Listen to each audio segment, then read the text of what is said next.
Today we worked on keeping his head low because you can see here, when asked to gait, he would like to put his head straight up and his nose out, bulging the muscle at the bottom of his neck.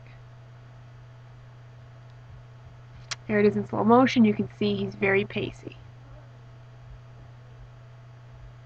This is the end of the session. We have a nice low head and an almost perfectly even gait. He was able to hold it for quite a few feet too.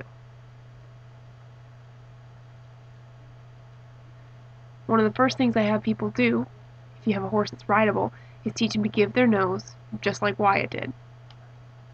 You ask gently with the reins, and he gives you vertical flexion, or brings his nose in toward his chest, as he begins to do right here. He gives a nice deep give.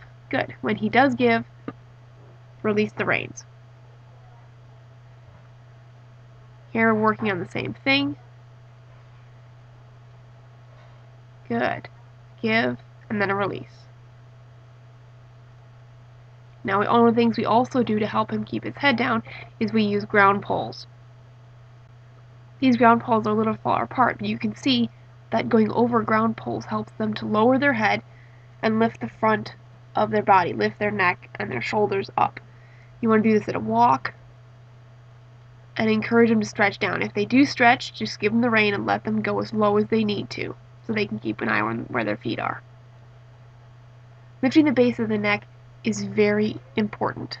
Here's a picture of a horse with his neck bulging down. You can see the big fat muscle at the base of his neck. We don't want this. We want to see that muscle lifted up and a deep groove along the bottom of the neck. Here we do see him beginning to lift the base of his neck a little. You can see there's a groove at the bottom of the neck, and then that neck muscle isn't bulging down so much.